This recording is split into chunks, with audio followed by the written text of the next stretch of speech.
to CXO Perspectives, the conversation series that invites industry leaders to share their perspectives on how technology enables transformation. Today, we're going to look at a technology that is a fundamental part of our lives. From the moment that we wake up in the morning until lights out at night, this device is by our side. And yet a device and technology that is so fundamental can be easily taken for granted. But this technology that has transformed our lives in the last 20 years is itself undergoing a major transformation. Think, for example, the last 2 years. Innovations such as telemedicine, home-based learning, remote work, mobile payments have really not just helped us survive the pandemic, but also thrive. Innovations which would be impossible without this device. So I'm really pleased today to be joined by a panel of experts who can help put telecoms back front and center stage in the discussion. I'm joined by, on my immediate left, Jayanth Nagarajan, Jay for short, who heads up the telecoms industry business for Asia Pacific and Japan for AWS. Welcoming back Sumit Nurpuri, the Chief Operating Officer, and on the management board of Capgemini, Southeast Asia, Hong Kong and Taiwan. And joining us all the way from the Philippines, Carlo Malana, the Chief Information Officer for Globe Telecom. Welcome all. So Sumit, thanks again for joining us on CXO Perspectives. We're talking about a technology that we're both of an age. We remember life before mobile phones and telecommunications. And we've seen what it's done and transformed our lives. But a technology that has become essential, risks in many ways becoming taken for granted, like oxygen in the air. What's happened to telecoms in the last 20 years? And also what's happened in the last 2 that's really changed that trajectory and put telecoms back front and center stage? Great question, Ram. So I guess we recall that when telecoms were a utility, much like electricity and water. And then along came mobile phones. There was a luxury and a status symbol. And then came the OTTs. And once again, the telcos sort of became, I wouldn't say irrelevant, but they started to become a fat pipe. And what the pandemic's done is allowed or given the telcos an opportunity to reconnect with the customer. And today, of course, the telecom operators are at the forefront of the social and economic lives of consumers. They have an opportunity and indeed a responsibility to help us all navigate this crisis smoothly. And it goes beyond our immediate connectivity needs. It's about last mile optimization, about in-home Wi-Fi coverage, about providing us with software, with support, with security. And the telcos are doing that. We're seeing telecoms offering enterprise-grade solutions for work from home. One of the telecoms offered SD-WAN work from home. So of course, we're seeing these telecoms come front and center. And you'll hear a lot, I'm sure, today about network speed, about flexibility, about physical and digital touch points. But another thing I want to call out, which I think we're seeing, is that the pandemic has made customers a lot more attuned to sustainability and social responsibility. And they're looking at the operators and seeing who's engaging in that. And I know that, we're going to talk a little bit about what Globe's done there. How do you reach out to the more vulnerable sections? How do you make sure that education proceeds for those who perhaps can't afford mainstream? So those are some of the things that I think we'd like to talk about today. And why have we specifically picked out the Globe Telecom story? I'm going to let Carlo and Jay speak about some specifics, but there are 2 or 3 things I'd like to call out. One is Globe's been engaged in telemedicine, and we're going to speak more about that. Another is its ecosystem enablement and, providing services for the unbanked. Globe subsidiary Mint has a product called GCash, which allows almost half the Filipino population to conduct financial transactions. That's a phenomenal statistic. And finally, around, I spoke about sustainability and social responsibility. And again, Jay and Carlo are going to talk about a couple of areas where Globe's doing that. And we're really excited to partner with them on these initiatives. Excellent. Carlo, welcome to CXO Perspectives. Great to have you here. Thanks for joining us. Looking forward to learning more about Globe Telecom. You've been an innovator for many years, not just in Asia Pacific, but globally as well, mobile payments being a good example of that. Let's start at the top if we can, Carlo. Tell us about Globe Telecom in numbers. How many users do you have first? Yeah, so Globe is the Philippines' largest mobile provider. We provide that, of course, not just mobile, but wireline services as well. And we serve over 80 million subscribers in a country with over 100 million in population. And I guess the challenge of being such a large operator is the pandemic and how you've navigated this time in the last 2 years. How has Globe itself undergone a transformation journey, not just to survive, but to thrive during this time? Yeah, excellent question, Graham. I mean, Globe, from a culture perspective, was really prepared even before the pandemic. One of our objectives as a company is to enable the Filipino digital life, and that's shown through in our culture as well within Globe. We started the digital transformation, I would say, sometime in 2016, and really started, getting into this mode of being able to do remote work, not tying everybody to desks, being able to move our workloads and our work tools into the cloud. And so in that regard, we were somewhat ready than the average company, I would imagine, in terms of being able to shift. However, we still had to make several changes very quickly. Lots of processes that were reliant on location had to be relooked at. We had to build new applications. For example, we had to build applications that checked and validated health and safety protocols of people that had to appear at our work sites. We invented an award-winning application called Dude, which was actually an app that checks on our employees to see about their health conditions and to see if they were okay. Because we thought that, hey, you need, during the pandemic times, it was critical for the employees to have someone check up on them and have a quick way to be able to report if there was some sort of emergency. We had to build for our parent companies. We had to quickly build applications for shareholder meetings. In the Philippines, before the pandemic, shareholder meetings had to be done in person. And we had to quickly build this to be able to, an app called Viash that became actually became the first application that was used to host virtual shareholder meetings in the Philippines. Besides the typical capacity enhancements as well, of course, we had to increase the use of video conferencing tools as an example. We definitely ended up moving more and even accelerating some of our cloud journey. So that was also very important as we shifted in this time for the pandemic. Jay, bringing this back to you. You overlook the telco industry in the region. You probably see some very broad themes resemblant of what we've heard here with Globe Telecom. What are you seeing that's happened in the last 2 years? Great question, and great to be here. So thanks for that. I think there's a couple of things that stand out. But first, I'd say the telecom industry as a whole really deserves kudos. The networks have performed admirably, and they've been central to allow all of us to get our jobs done. Now, we've seen, Carlo spoke about transformation. We've seen a few themes there. First off, customers have been forced to stay at home. Enterprises have been forced to adapt. And I'd say nobody has adapted quicker than the telcos who's providing all of us with this connectivity. So again, kudos to the industry in reacting really quickly.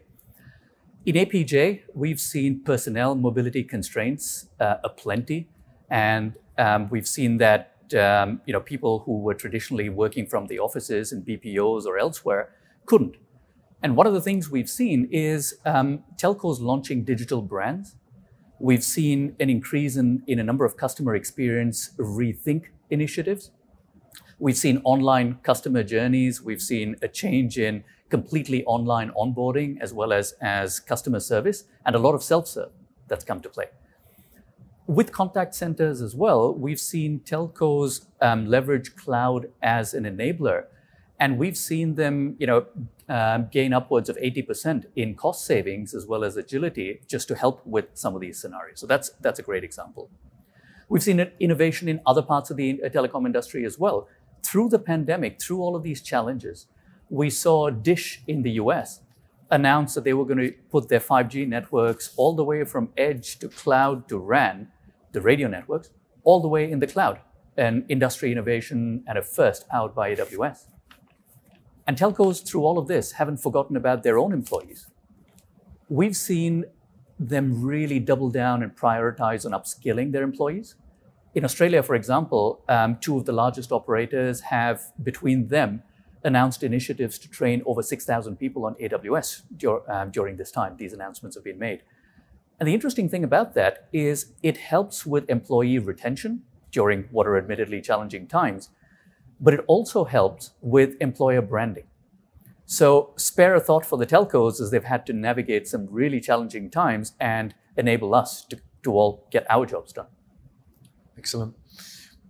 Well, Sumit, last time we had this conversation, we talked about Singapore Airlines. And who would have thought telcos, airlines were so innovative? What's happening? Where is this innovation coming from? And at such speed as well.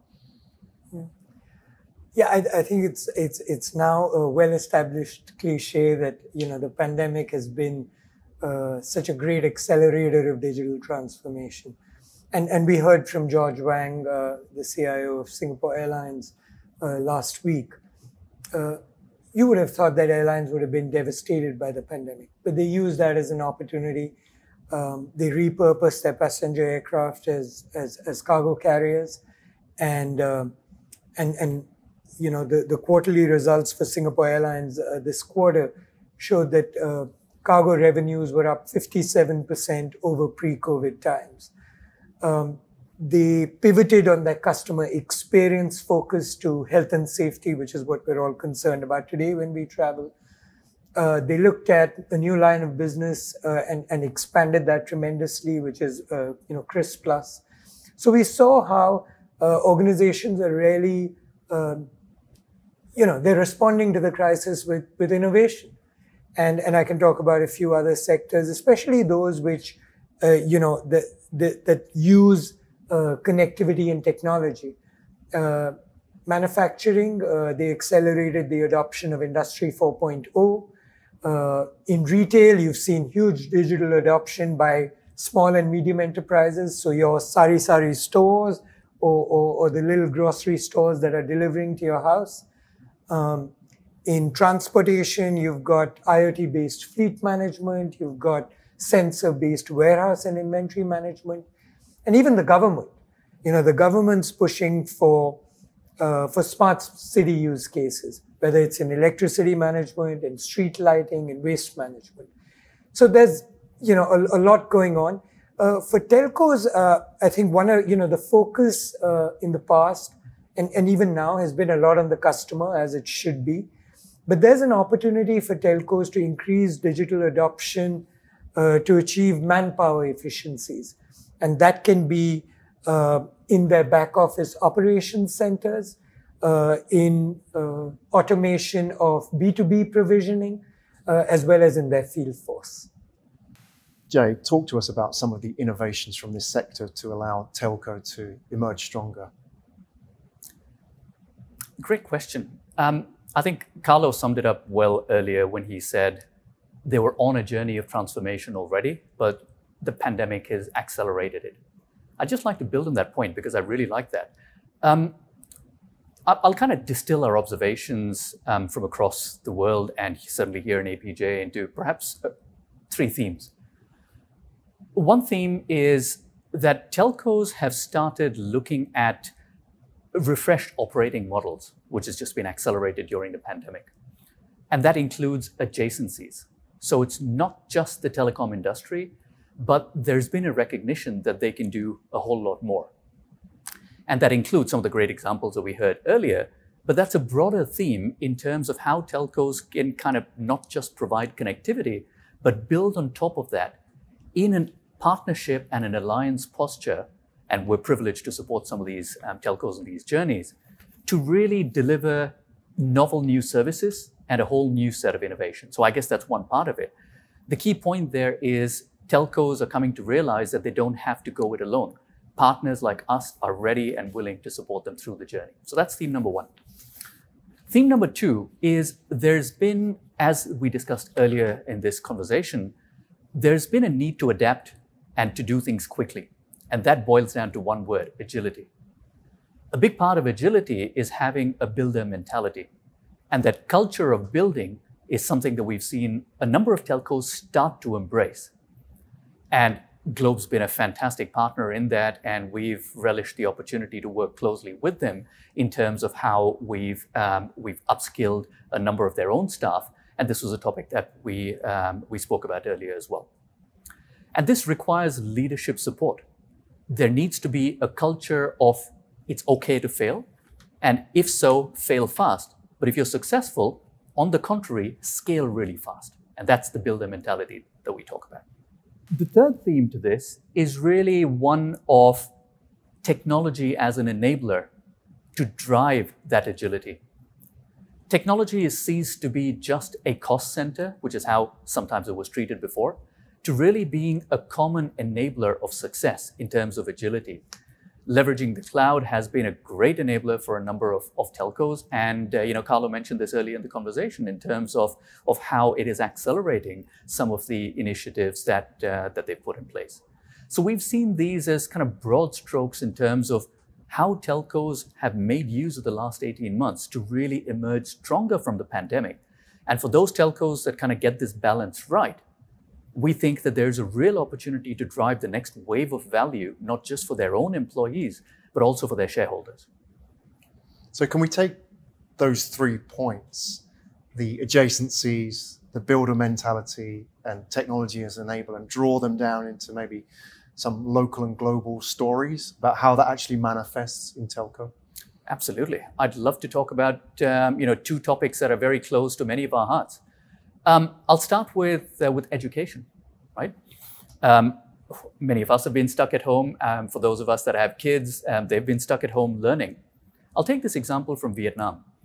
Nam Viet Telecom in Vietnam has a subsidiary called Tran S, and they supply a video conferencing and a distance learning facility, which predominantly supports the education sector.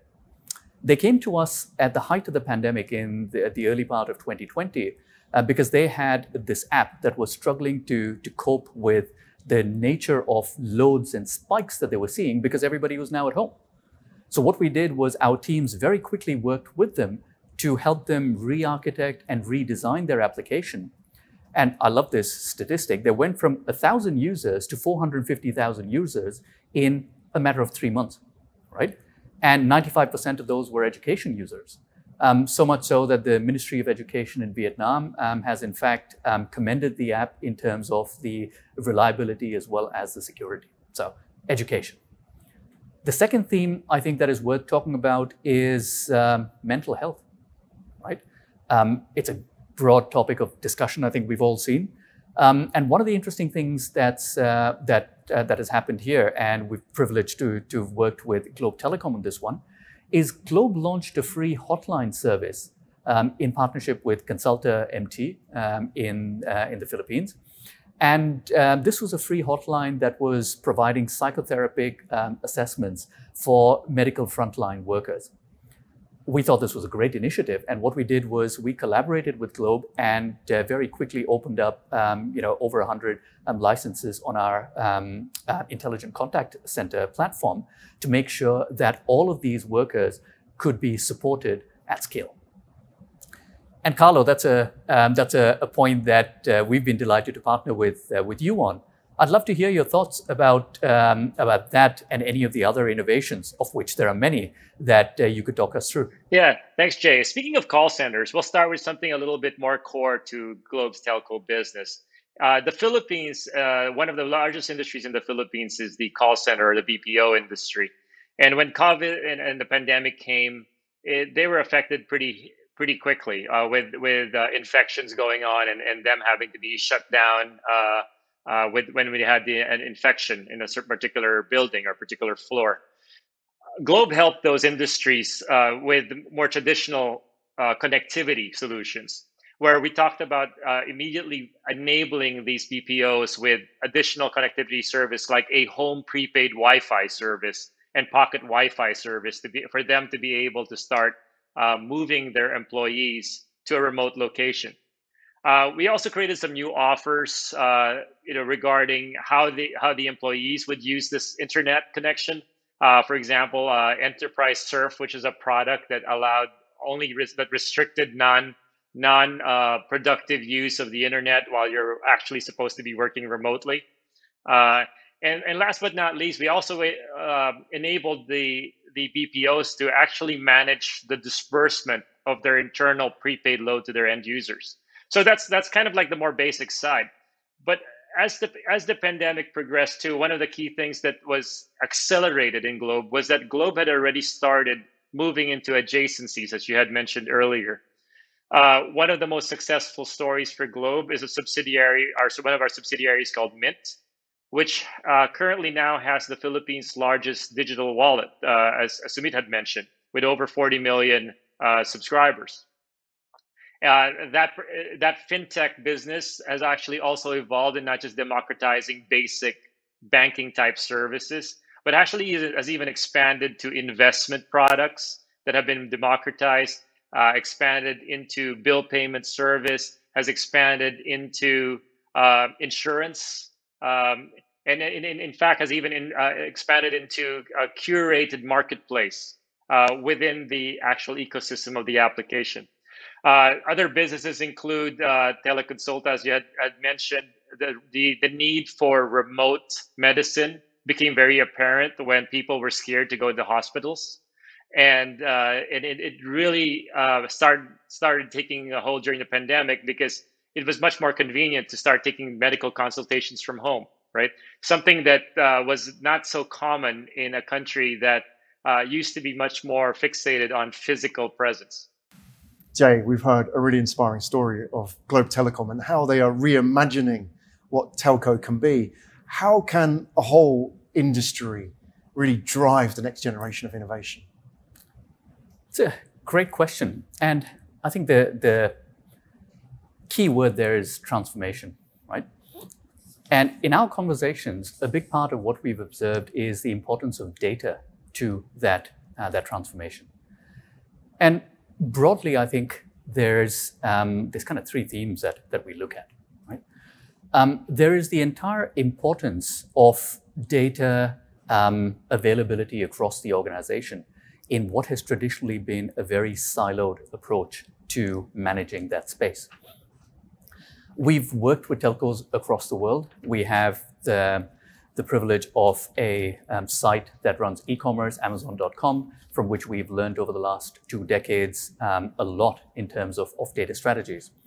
And we've kind of distilled our experience, our own experience, and working with telcos, working backwards from their requirements, into a lakehouse architecture, which basically provides a data lake and an entire approach to managing data for telcos, which allows the telcos to kind of to bring together the data from all of their sources to make sure that access is available in a secure and well-governed manner, and really start to use it at scale to drive not just internal transformation, but to drive better outcomes for their customers, whether it's better customer experience or a number of these initiatives that we spoke about earlier.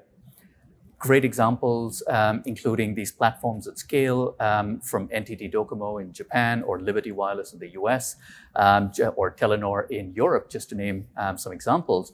But also, we're very privileged to work with Globe on a number of these data initiatives. The second theme to that, really, and this is a bit of a future-looking theme, but it's here and now, which is we believe that in the fullness of time, nearly all applications are going to have machine learning infused into them. And we think that even though there's a lot of really nifty stuff that is being done currently, we're really at the beginning of what is possible. And this is where we're enabling builders to really use machine learning. And we do that through a three-layered stack approach. At the first layer, we support machine learning professionals who are deep into frameworks. We take that up a notch with Amazon SageMaker, where we provide a completely managed service that takes away the heavy lifting of it and makes it easy to use for practitioners of the space. And then we go a level further where we abstract this functionality to a level that gets called AI very often because it mimics human cognition. And this is where we make it really simple for users of the service to use in terms of infusing it into applications and generating the new set of applications that has a bit of a wow factor. So let's talk about that, combining it with a theme that we see, which is 5G these days. With 5G and Edge, which is all the rage, as we know from our conversations, it's interesting because a number of these machine learning-based inferences and analytics need to be done closer to the customer than at the telco data center or in the application provider's data center. And that's a really interesting space. So we partnered with a number of telcos around the world to launch a service called AWS Wavelength. And Wavelength basically allows us to support a number of these services close to the customer premises. Some examples. We're working with Savari as an instance to make commuting safer. They're aggregating and analyzing huge volumes of data right next to the vehicle to notify them in the case of hazards. We're reimagining stadium experiences with the National Football League in the US or with Formula One worldwide, using analytics to make predictions in terms of pit stops or lap times or potential touchdowns. We're also making sure that we're supporting a number of public sector use cases, right? For example, we're working with Verizon and CrowdVision to completely change up how crowd analytics are done in a very discreet manner, yet to make the experience fun and safe for everybody. So really the confluence of a few things comes together out here. There is the telcos providing extremely reliable 5G connectivity. We have the cloud, which is available as a continuum wherever the service and the workloads require them. And we've got the machine learning services that are building on this infrastructure and the telco's abilities to really drive the next generation of immersive experiences for the customers, myself included. I love to use these things. Carlo, these are very exciting times. And in a more summarizing statement, it's a little bit unfair, but I'm going to ask you, nobody could have predicted the last 2 years, but now I want to know a prediction for the next 5 to 10 years for telco. What's your vision? Share it with us. It's kind of interesting when you talk about the last 2 years and the unpredictability of that event, right? But I think over the next few years, we've already seen the groundwork. I mean, Jay has talked about the new technologies that are now starting to come forward. We talked about machine learning and the evolution to AI, of data, of 5G, and bringing that latency equation into the picture. However, I think one of the key things about the telcos is really this whole notion of ecosystems. As Globe focuses on enabling the digital life of our customers, it starts to come together and you start seeing that connectivity forms the core, and then you start looking at the opportunities that come from that.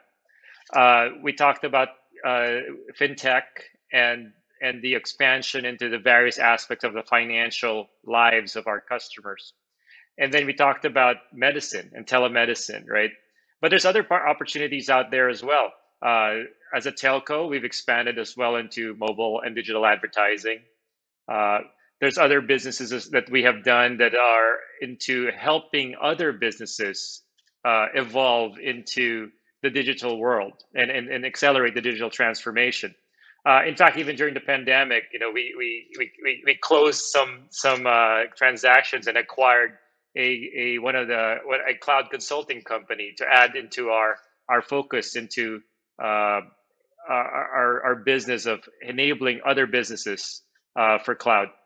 And finally, one of the other key principles of Globe is that we're a company that likes to drink our own champagne. when we talk about these things, we talk about these new technologies, one of the key principles we try to do is let's make sure it works for us. Let's make sure we understand how to use this technology so that way we can help other businesses also make that journey into the digital world. Sumit, we've heard Globe's vision. How will Capgemini and AWS help telcos like Globe Telecom achieve that? Right. Let me just start with a couple of areas that Capgemini and AWS are working with Globe on. One is with their digital growth initiatives. We know, and we've talked today about how one of the most critical aspects for a telco is to focus on their digital customer experience. And both Capgemini and AWS are there driving, working with Globe to build solutions that drive convenience and efficiency for the client and also help optimize costs. But, Carlo also talked a lot about ecosystems. As organizations that work with a number of sectors, one of the biggest benefits we can bring to telcos and clients like Globe is our work with other enterprises and finding the intersection of things we can do. Whether that's, IoT-based sensors for utilities or digital banking. We work a lot with digital banks. How do we bring those to the solutions that Globe is doing with fintechs? One of the sort of in the evolution of telcos that we've talked about, one sort of track is how telcos are becoming ICT providers, especially to small and medium enterprises. In the times of the pandemic, that got accelerated. Small enterprises needed connectivity solutions. And Globe is now, as Carlo talked about, they've acquired cloud consulting companies. And we're working with them, with AWS and us, to providing these software solutions to small and medium enterprises. So whether it's digital customer experience, ecosystem enablement, migration to cloud, and then of course we're also, we talked about in our last discussion about modularity. One of the key elements and the insights of the pandemic has been agility before standardization. If we build modular solutions, we will be able to pivot. So how do we go defining modular, flexible architectures for their core networks, moving from hardware to software-based core networks? So those are the kind of things that we're working with telecom operators on, as well as with Globe. And it's really, it's our privilege and to do that and to be here today with Carlo and indeed with Jay. Sumit, thank you very much. And thank you to fellow panelists, Jay and also Carlo, joining us from the Philippines today, for sharing your perspectives.